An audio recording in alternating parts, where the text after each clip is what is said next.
Shalom, shalom, peuple de Dieu. Que l'amour de Dieu, le Père, la paix de Jésus-Christ, ainsi que la communion du Saint-Esprit, soient avec vous. Bien-aimés frères et sœurs, nous venons ce soir, ici devant vous, comme de notre habitude, de parler de la part du Seigneur Jésus. Je pense bien que c'est tout un premier message de Nouvel An et du début de toute l'année de 2021. Voilà, nous sommes là. Nous vous saluons tous au nom du Seigneur Jésus-Christ. C'est votre humble serviteur, l'apôtre Augusto. Peuple de Dieu, vous savez que la parole de Dieu, c'est notre nourriture de chaque jour. Et nous avons passé quelque temps que nous ne sommes pas vus. Nous attendions toujours la conduite du Saint-Esprit. Et nous voici aujourd'hui. Il nous accorde encore sa grâce.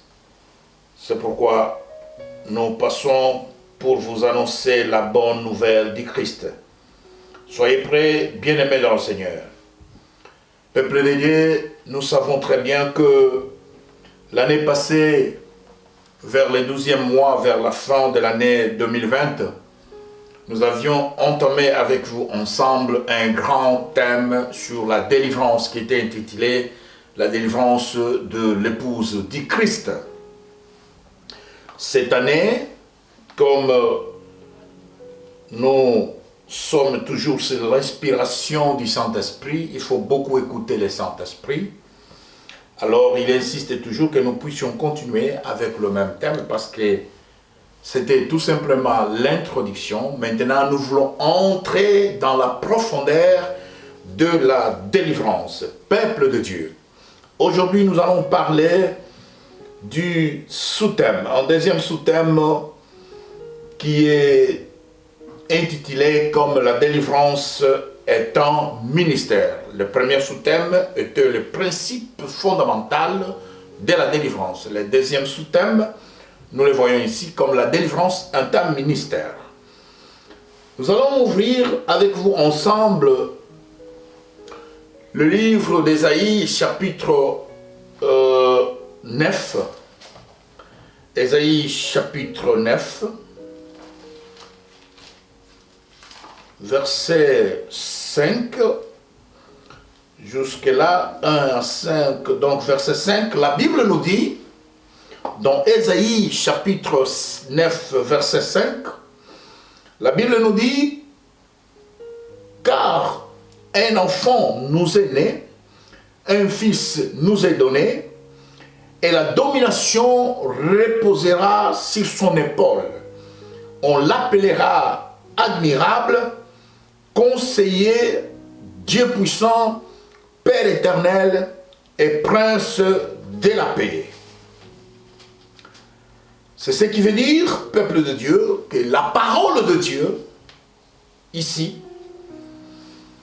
elle nous révèle certainement que le ministère de Jésus-Christ fut prophétisé par Ésaïe,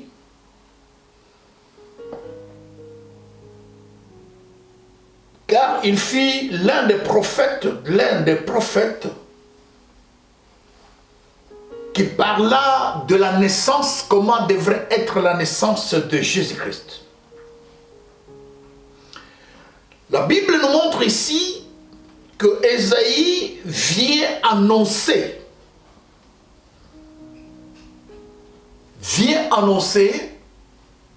comment devrait naître Jésus-Christ. Et il nous parle que car un enfant nous est né, un fils nous est donné, et la domination reposera sur son épaule. On l'appellera admirable, conseiller, Dieu puissant, Père éternel, Prince de la paix. Peuple de Dieu. Vous savez qu'après 30 ans que Christ grandissait jour au jour, c'est juste après 30 ans, quand il a complété 30 ans, que Jésus-Christ est venu se faire baptiser dans les eaux des Jourdain par l'évangéliste Jean-Baptiste. Après avoir d'être baptisé d'eau, le ciel était ouvert et le Saint-Esprit est descendu sur son épaule, donc sous symbole d'une colombe qui s'est posée sur son épaule. Alors une voix s'est fait entendue dans le ciel, que voici mon fils le bien-aimé, à qui je mis toute mon affection. Ce qui explique que 30 ans après, Jésus-Christ se fait baptiser d'eau et d'esprit. Il s'est dirigé vers Jérusalem. Et dès qu'il retournait en Galilée, bien-aimés frères et sœurs, il est directement entré dans son ministère, qui est le ministère d'enseignement, le ministère d'évangélisation, bref, dans l'œuvre de Dieu. Et il rassemblait le peuple dans le riz, dans le ville, et aussi dans les synagogues où il entrait comme la coutume.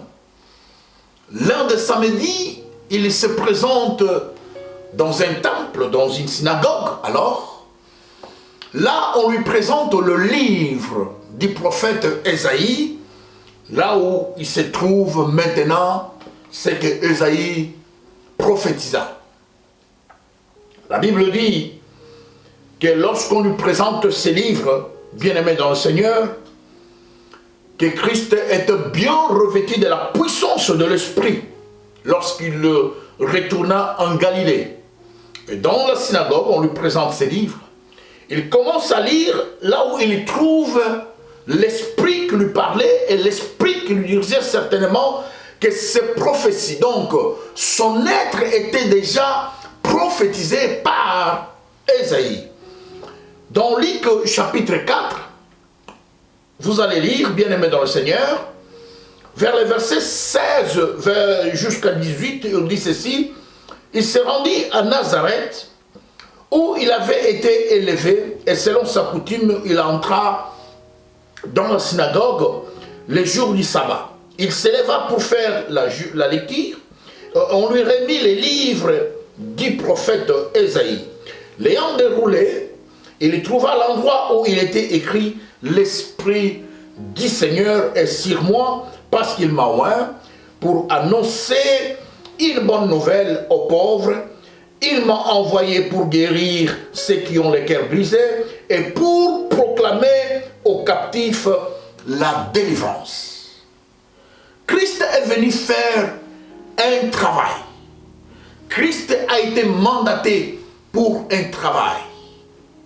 Bien-aimés frères et sœurs, ça, ce sont les objectifs principaux dans la mission du Christ, dans l'œuvre de son Père, que Jésus devrait guérir les malades, Jésus devrait chasser les démons, les esprits impurs, et Jésus devrait délivrer ceux qui étaient dans des prisons sataniques, peuple de Dieu. Oui, bien-aimés frères et sœurs, laissez-moi vous dire que dans l'Ancien Testament, certainement avant Jésus-Christ, n'est-ce pas, la Bible nous fait voir que beaucoup de prophètes ont fait beaucoup de miracles. Beaucoup de prophètes ont reçu la grâce ou les dons de miracles. Par exemple, le prophète Moïse, qui fut envoyé par Dieu en Égypte pour libérer le peuple d'Israël, Vous savez que Moïse, c'est un homme de Dieu qui avait vraiment mis en application ou en pratique ce que Dieu lui parlait, ce que Dieu lui demandait, pour faire en face du roi Pharaon. Parce que Pharaon n'était pas n'importe qui. Pharaon était un roi qui était emporté de l'orgueil, était emporté dans l'idolâtrie. Et Moïse, c'est l'un des princes qui était grandi dans le palais royal du roi Pharaon. Et il connaissait les secrets du palais royal. Et bien c'est ainsi que Dieu maintenant lui investit du pouvoir du ciel, un pouvoir différent au pouvoir satanique. Bien-aimés frères et sœurs, c'est le pouvoir du Saint-Esprit.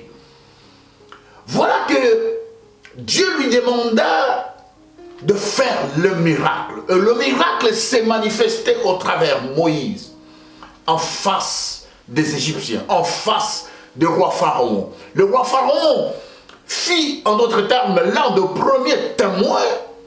S'il était encore là vivant, il devrait témoigner des sortes, des qualités de miracles que Dieu avait opérés au travers de son serviteur, le prophète Moïse. Alors, mais la délivrance n'a jamais été faite dans l'Ancien Testament.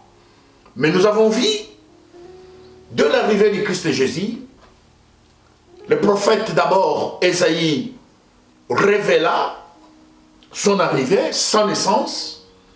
Et lui-même, il lit sur le livre du prophète Ésaïe, il trouve maintenant le travail qu'il devrait accomplir pendant sa mission. Donc nous pouvons dire là, et je vais vous dire, bien-aimés frères et sœurs, que le ministère de la délivrance, ce n'était pas n'importe quel ministère. Et ce n'est pas donné à n'importe qui. Le ministère de délivrance a été donné par Jésus-Christ lui-même qui fut le premier. Même Jean-Baptiste. Jean-Baptiste n'a pas appliqué le ministère de la délivrance, mais Jean-Baptiste est venu avec le ministère de la repentance des péchés. Parce que le baptême qui a même fait, c'est le baptême de la repentance du péché, bien-aimés frères et sœurs. Mais Jésus vient maintenant pour libérer les captifs, vient pour nous libérer de la captivité du diable, vient pour nous délivrer de la servitude de l'ennemi, vient pour nous guérir de toute maladie maléfique, bien-aimés frères et sœurs. Oh, il est merveilleux que Jésus, il n'était pas égoïste. Il n'était pas égoïste, bien-aimés frères et sœurs. Jésus a prêché la bonne nouvelle. Jésus a prêché la bonne nouvelle du royaume des cieux. Jésus a délivré ceux qui étaient malades, ceux qui étaient dans des prisons. Car la Bible dit que le Fils de l'homme est venu pour détruire les œuvres du diable à nous. Mais il devrait retourner. 33 ans et demi après sa mission, bien-aimés frères et sœurs, il devrait retourner sur son trône. Mais il ne devrait pas laisser les apôtres sans rien faire. Non. Jésus étant Dieu, il avait voulu que sa mission puisse continuer et appliquée par ses disciples qui étaient devenus déjà des apôtres. Bien-aimés frères et sœurs, la Bible dit dans Matthieu chapitre 10 que Jésus confia le ministère de la délivrance à ses apôtres, qu'ils puissent continuer à mettre cela en pratique. Si nous pouvons lire, ça vous ferait du bien. On va voir dans Marc chapitre, n'est-ce pas? Dans Marc, dans Matthieu chapitre 10, dans Matthieu chapitre 10, je vais vous lire juste le verset 1. pour y aller. La Bible dit ici dans Matthieu chapitre 10, verset 1, que puis, ayant appelé ses 12 disciples, il leur donna le pouvoir de chasser des esprits impurs et de guérir toute maladie et toute infirmité. Je reprends. Puis, ayant appelé ses 12 disciples, il leur donna le pouvoir de chasser les esprits impurs et de guérir toute maladie et de toute infirmité. Dans le chapitre 2 jusqu'au chapitre 5, donc ici on donne tous les 12 noms des 12 apôtres. Si nous pouvons aller dans le verset 6, donc allez plutôt vers les brebis perdues de la maison d'Israël, allez prêcher et dites-le, le royaume des cieux est proche. Guérissez les malades, ressuscitez les morts, purifiez les lépreux, chassez les démons, vous avez reçu gratuitement, donnez gratuitement. Bien-aimés frères et sœurs, ça c'est le ministère de la délivrance que Jésus lui-même transfère. Il fait un transfert de son ministère à ses disciples. Et il les a légué le pouvoir de chasser les esprits impurs, de guérir les malades, d'imposer les mains sur les malades et aussi proclamer des années de grâce, des années de bonheur à son peuple. Voilà, peuple de Dieu, ce que nous amenions ici ce soir pour vous faire voir au moins que ce ministère n'est pas n'importe quel ministère. La délivrance, c'est un ministère comme tout autre ministère. Donc, comme don, ministère, comme don, bien-aimés frères et sœurs, la délivrance, c'est un ministère, comme le ministère de la délivrance, comme le ministère de la repentance, le ministère de la grâce, le ministère de l'amour, le ministère, etc., etc., bien-aimés frères et sœurs. Vous savez que la parole de Dieu, elle est inspirée. Inspirée, digne de corriger, digne de convaincre, de vaincre, afin que son peuple puisse être bien conduit dans la marche vers le royaume des cieux. Le royaume des cieux est proche, comme sa parole le dit. La parole dit que le royaume des cieux est proche. Est-ce que sommes-nous prêts pour être délivrés? C'est une question que je vous amène sur la table. Vous qui me suivez, frères et sœurs, vous avez passé toute une année qui vient de passer. Nous faisons les rétrospectives, bien-aimés frères et sœurs, de l'arrière, si nous trouvons de ce que nous avons fait. Est-ce que nous avons passé une année dans le bonheur? Nous avons passé une année dans la paix? Nous avons passé une année dans la bénédiction, dans la prospérité? C'est une question que je vous pose. Est-ce que vous vous êtes repentis? Nous nous sommes repentis. Est-ce qu'on peut encore avancer avec Jésus-Christ? Pourrions-nous nous convertir sincèrement, nous repentir de nos mauvaises voies, afin que nous puissions passer à la délivrance totale de nos vies? Ce soir, je vous apporte une délivrance que nous allons passer tout un mois, même peut-être encore, on entre dans le mois de février, avec le même grand thème que le Saint-Esprit nous a inspiré. Nous allons maintenant, frères et sœurs, passer à la profondeur, donc de connaître la profondeur vraiment de la délivrance. C'est quoi la délivrance totale? C'est quoi une délivrance? Bien-aimés frères et sœurs, avant que tu puisses passer à ta délivrance, il faut poser des questions aux serviteurs de Dieu qui vont te recevoir.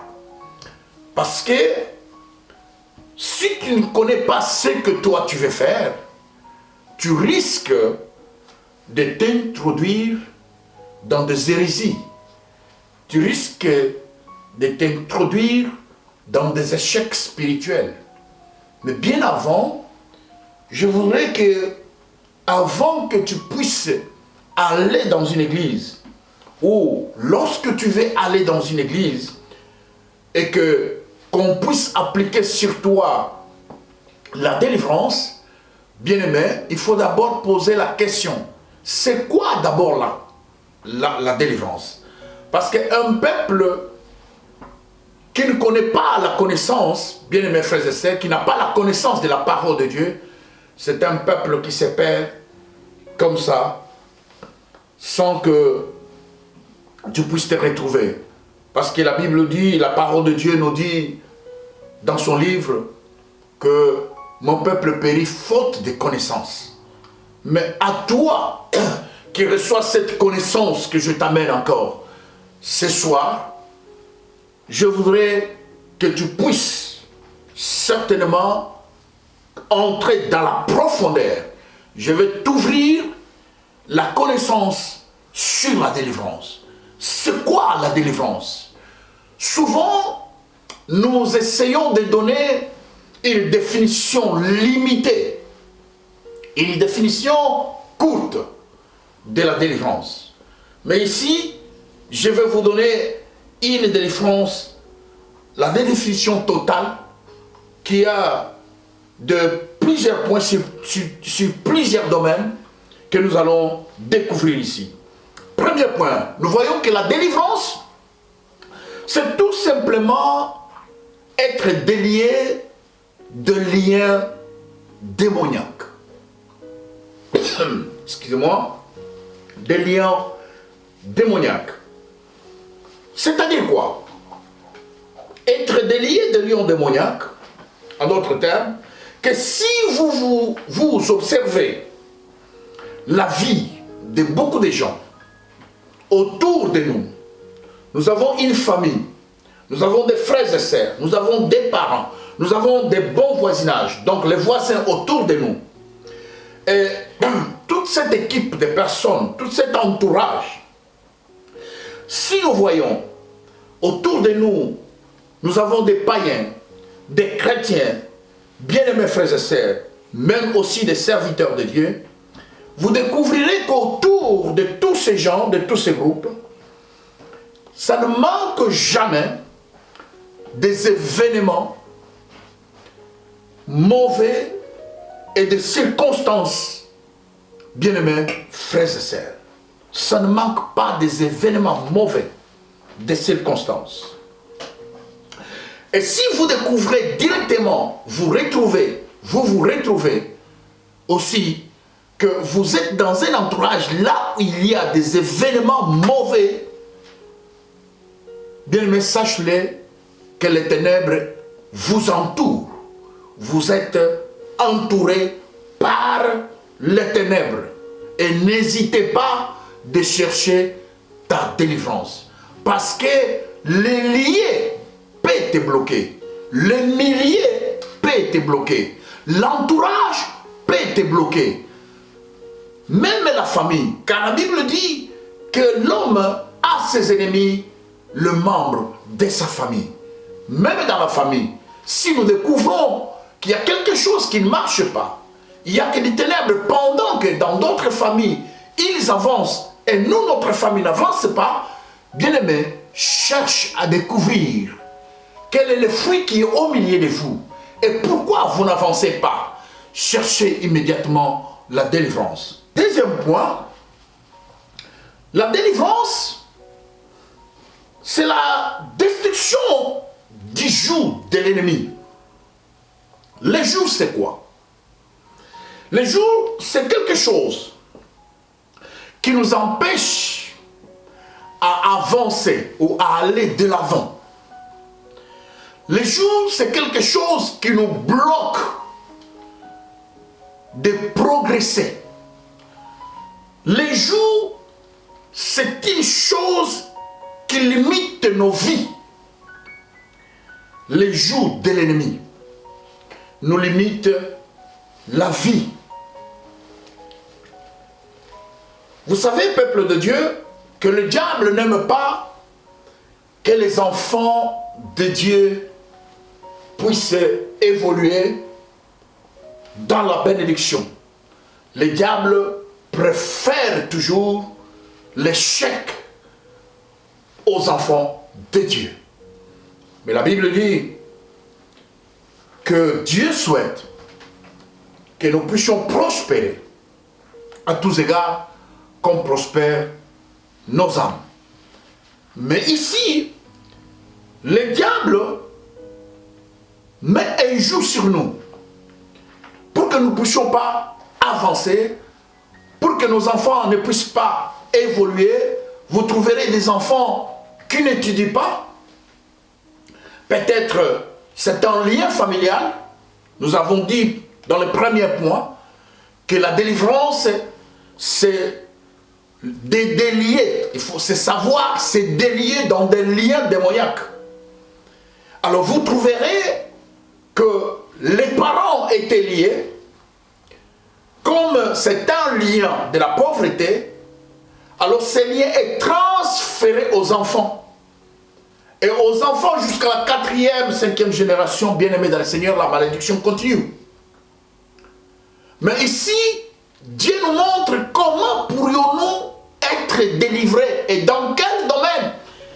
Heureusement qu'on nous donne beaucoup de domaines, sortes de domaines ici, que nous pouvons être délivrés. Ici d'avance que les jours qui ne nous permettent pas d'avancer, les jours qui nous bloquent de ne pas être bénis, de ne pas être mariés, de ne pas faire des enfants, ce sont des jours démoniaques.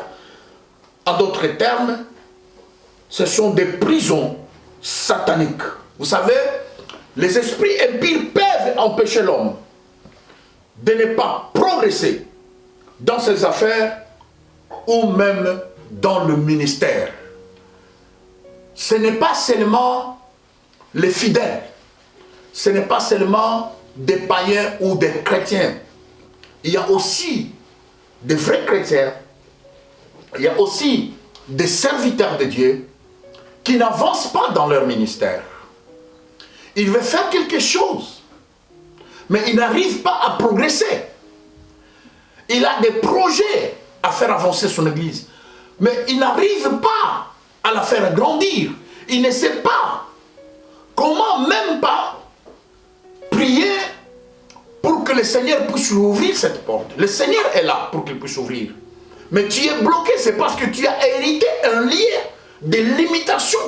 Donc tu dois être limité, même aux chiffres que tu as.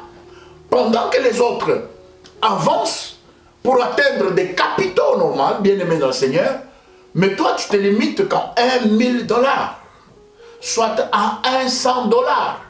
Il y a des gens que nous suivons des témoignages qui n'ont jamais vu, n'a même pas touché depuis sa naissance un montant de 100 $. Tu peux être aussi du nombre. Bien-aimés frères et sœurs, je sais bien que nous continuons à faire, à prendre ce que l'importance de la délivrance.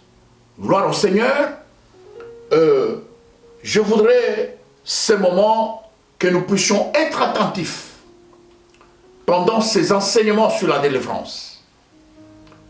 Nous voulons être attentifs parce que nous allons découvrir beaucoup de choses. Tu vas te retrouver. Je suis certain que le Seigneur va te parler. Que Dieu te bénisse.